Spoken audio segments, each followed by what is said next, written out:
ഭിക്ഷയാചിച്ചെത്തിയ വൃദ്ധയെ പണം നൽകാമെന്ന് പറഞ്ഞ് വീടിനുള്ളിൽ വിളിച്ചു കയറ്റി ഉപദ്രവിച്ച പോലീസുകാരനും സുഹൃത്തും അറസ്റ്റിൽ. തിരുവനന്തപുരം കാട്ടാക്കടയിലാണ് സംഭവം. വട്ടിയൂർക്കാവ് പോലീസ് സ്റ്റേഷനിലെ CPO പൂവച്ചൽ പാലേലി മണലിവിള വീട്ടിൽ 41 വയസ്സുള്ള ലാലു, സുഹൃത്ത് കുറ്റിച്ചാൽ മേലുമുക്ക് സിതാര ഭവനിൽ 44 വയസ്സുള്ള സജിൻ എന്നിവരാണ് കാട്ടാക്കട പോലീസിന്റെ കസ്റ്റഡിയിലായത്.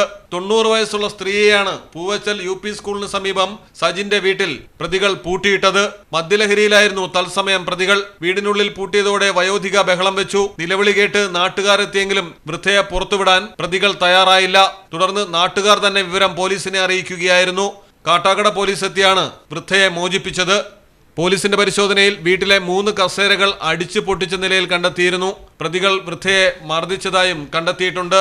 പിടിവലി നടന്നതിന്റെ ലക്ഷണവും വീട്ടിലുണ്ടായിരുന്നു. കാട്ടാക്കട DYSP N ഷിബുവിന്റെ നേതൃത്വത്തിൽ പോലീസ് അന്വേഷണം തുടരുന്നു. മലയാളം ടെലിവിഷൻ, തിരുവനന്തപുരം. ഡയമണ്ട് ആഭരണങ്ങളെയും പ്ലാറ്റിനം ആഭരണങ്ങളെയും സ്നേഹിക്കുന്നവർക്ക് മിത്ര ഡയമണ്ട്സ് നൽകുന്നു ഡയമണ്ട് ആഭരണങ്ങൾ ഇനി മുതൽ വാങ്ങുന്ന വിലയിൽ വിൽക്കുവാനുള്ള സൗകര്യം. ഏത് ജുവലറിയിൽ നിന്ന് വാങ്ങിയ ഡയമണ്ട് ആഭരണങ്ങളും ഉയർന്ന വിലയിൽ മിത്ര ഡയമണ്ട്സിൽ നിന്നും മാറ്റിയെടുക്കാം. അൺകട്ട് പ്രഷ്യസ് ആഭരണങ്ങൾക്ക് എക്സ്ചേഞ്ച് വിലയിൽ 90%, വിൽക്കുമ്പോൾ 80% ബൈബാക്ക്. മാത്രമല്ല, വിലയിലോ തൂക്കത്തിലോ കുറവില്ലാതെ പ്ലാറ്റിനം ആഭരണങ്ങൾ വിൽക്കുവാനും മാറ്റിയെടുക്കുവാനുമുള്ള സൗകര്യം. ഇത് മലപ്പുറം ജില്ലയിലെ പ്ലാറ്റിനം അംഗീകൃത ഷോറൂം. ഡയമണ്ട് പ്ലാറ്റിനം ആഭരണങ്ങളെ സ്നേഹിക്കുന്നവർക്ക് മിത്ര ഡയമണ്ട്സ്, താഴെപ്പാലം, തിരൂർ.